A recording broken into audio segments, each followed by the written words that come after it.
প্রায় প্রতিদিন রাজ্যের কোনো না কোনো জায়গায় যেভাবে যান দুর্ঘটনা ঘটে চলেছে তার পরিপ্রেক্ষিতে স্বাভাবিকভাবে আতঙ্কিত গোটা সমাজ। এরই মধ্যে বিশালগড় থানার অন্তর্গত সিপাহীজলা অভয়ারণ্যের ভেতরে এক দুর্ঘটনায় শিশুসহ একই পরিবারের 3 জন আহত হয়। জানা গেছে, রাধানগর এলাকার দিলীপ ভৌমিক, তার স্ত্রী রুমা ভৌমিক এবং 6 বছরের সন্তান গোপাল ভৌমিককে নিয়ে সিপাহীজলা চিড়িয়াখানাতে ঘুরতে গিয়েছিলেন।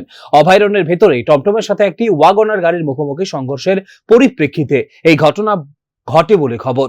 ঘটনার পরপর অগ্নি নির্বাপক দপ্তরের কর্মীরা ঘটনাস্থলে ছুটে গিয়ে আহতদের উদ্ধার করে বিশালগড় মহকুমা হাসপাতালে নিয়ে গেলে দিলীপ ভৌমিককে প্রাথমিক চিকিৎসার পর ছেড়ে দেওয়া হলেও রুমা ভৌমিক সহ গোপাল ভৌমিককে আঘাত গুরুতর হয় আগরতলা রেফার করা হয়েছে। একটা রোড ট্রাফিক অ্যাক্সিডেন্ট, 3 জন ফ্যামিলি মেম্বার, সেম ফ্যামিলির, এবং যেখানে একটা বাচ্চা আছে 6 বছরের।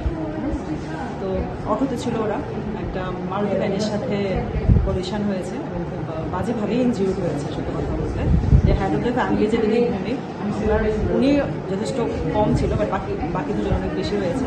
তো ওনার ক্ষেত্রে কিছু কাট ইনজুরি ছিল, যেগুলি আমরা ড্রেসিং করে দিয়েছি। বাকি ওনার ওয়াইফ রুমা ভৌমিক, ওনার পুরো ক্রাশ ইনজুরি, মানে একটি কাট ইনজুরি ছিল রাইট সাইডে, রাইট শোল্ডার, রাইট আর্ম, এবং হেড ইনজুরিও ছিল। তো আমরা ড্রেসিং করার পরে ইনিশিয়াল ট্রিটমেন্টের পরে এজেন্সিতে রেফার করা হয়েছে। সিমিলারলি বাচ্চা 6 বছর বয়স,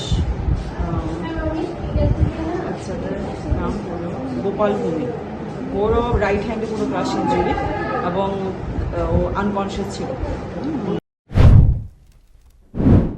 যেভাবে প্রতিদিন দুর্ঘটনা ঘটে চলেছে তার পরিপ্রেক্ষিতে একটা বিরাট অংশের মানুষকে যে আতঙ্কের মধ্যে থাকতে হচ্ছে এতে সন্দেহ নেই।